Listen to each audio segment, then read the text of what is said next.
خوش آمدید۔ آج ہم ایک ایسی کہانی پر بات کرنے والے ہیں، ایک ایسی شخصیت کی جس کے بارے میں سب نے سنا ہے، لیکن شاید اس زاویے سے نہیں جو آج ہم دیکھنے والے ہیں۔ یہ کہانی ایک ایسے نبی کی ہے جن کے قتل کی سازش تو ہوئی، لیکن کیا وہ سازش کامیاب ہوئی؟ آئیے دیکھتے ہیں۔ سوچیں، تاریخ کی سب سے مشہور سزائے موت، لیکن کیا ہو اگر وہ سچ نہ ہو؟ کیا ہو اگر یہ سب ایک بہت بڑا دھوکہ تھا؟ اگر جو نظر آیا وہ حقیقت نہیں تھی، تو پھر اصل میں ہوا کیا تھا؟ اچھا، اس کہانی کو سمجھنے کے لیے ہمیں پہلے اس زمانے میں جانا ہوگا جس میں یہ سب کچھ ہوا تھا۔ ایک ایسی دنیا جو امید کی ایک کرن کے لیے ترس رہی تھی۔ بات ہو رہی ہے یروشلم کی، بیت المقدس کی۔ یہ وہ شہر تھا جہاں کبھی اللہ کے نبیوں کی آوازیں گونجا کرتی تھیں، لیکن اب وہاں رومی جھنڈے لہرا رہے تھے۔ شہر بنی اسرائیل کا تھا، لیکن حکم رومی سلطنت کا چلتا تھا۔ ذرا تصور کریں کہ گلیاں رومی سپاہیوں سے بھری ہوئی ہیں، ظلم کا دورہ ہے اور انصاف تو بس بکتا ہے۔ سچ بولنا سب سے بڑا جرم بن چکا تھا، اور بنی اسرائیل اپنی ہی سرزمین پر غلاموں جیسی زندگی گزارنے پر مجبور تھے۔ ایسے میں اس گھٹن اور تاریکی میں لوگ بس آسمان کی طرف دیکھتے تھے اور دل سے دعا کرتے تھے کہ یا اللہ کوئی معجزہ کر دے، کوئی رہنما بھیج دے جو ہمیں اس ظلم سے نجات دلائے۔ اور پھر انہی دعاؤں کے جواب میں ایک پیغمبر کو بھیجا گیا، ایک ایسا پیغمبر جن کی آمد ہی ایک معجزے سے شروع ہوئی۔ یہ تھے حضرت عیسیٰ ابن مریم۔ ان کا مقصد بالکل صاف تھا، لوگوں کو ایک اللہ کی طرف واپس بلانا، اور ان کی نبوت کی دلیل ایسے معجزات جو کسی انسان کے بس میں ہی نہیں تھے۔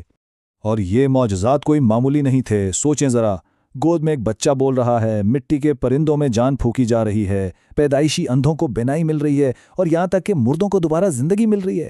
یہ وہ نشانیاں تھیں جنہوں نے لوگوں کے دلوں کو ہلا کر رکھ دیا۔ اور ان کا پیغام کیا تھا؟ بہت سادہ، بہت صاف۔ اللہ ایک ہے، تم سب اس کے بندے ہو، بس صرف اسی کی عبادت کرو۔ کوئی لمبی چوڑی فلسفے کی باتیں نہیں، سیدھا دل میں اترنے والا پیغام۔ لیکن جب بھی سچ کی آواز اتنی طاقت سے گونجتی ہے تو جھوٹ پر کھڑی طاقتوں کو خطرہ محسوس ہونے لگتا ہے، اور یہیں سے تاریخ کی سب سے بڑی سازش کی بنیاد پڑی۔ تو یہاں دو طاقتیں آمنے سامنے تھیں۔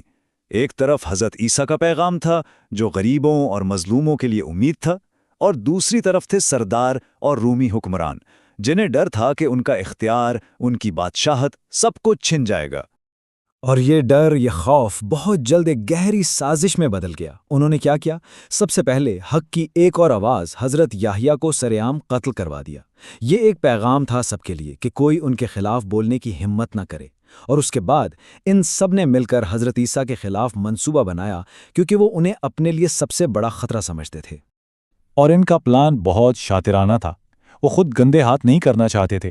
تو منصوبہ یہ تھا، پہلا قدم عیسیٰ پر بغاوت کا جھوٹا الزام لگا دو کہ وہ خود کو بادشاہ کہتا ہے، اس سے رومی حرکت میں آ جائیں گے۔ دوسرا قدم رومیوں سے ہی انہیں گرفتار کرواؤ، اور تیسرا رومیوں کے ہاتھوں ہی انہیں سولی پر چڑھوا دو۔ اس طرح کام بھی ہو جائے گا اور الزام بھی ان پر نہیں آئے گا۔ اور اب ہم پہنچتے ہیں کہانی کے عروج پر، اس آخری رات جب قاتل دروازے پر دستک دے رہے تھے، لیکن تقدیر نے کچھ اور ہی لکھ رکھا تھا۔ اس رات حضرت عیسیٰ اپنے چند وفادار ساتھیوں کے ساتھ تھے، اور پھر انہوں نے وہ بات کہی جس نے سب کو ہلا کر رکھ دیا۔ آج رات تم میں سے ہی ایک مجھے چند سکوں کے بدلے دشمنوں کے حوالے کر دے گا۔ اور جیسا کہ روایات میں آتا ہے، وہ شخص یہودا تھا۔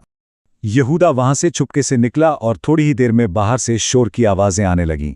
رومی سپاہی دروازہ توڑ کر اندر داخل ہونے ہی والے تھے کہ اچانک جیسے وقت رک گیا، ہر طرف ایک نور پھیل گیا، اور سب کی آنکھوں کے سامنے حضرت عیسیٰ کو زندہ آسمان کی طرف اٹھا لیا گیا۔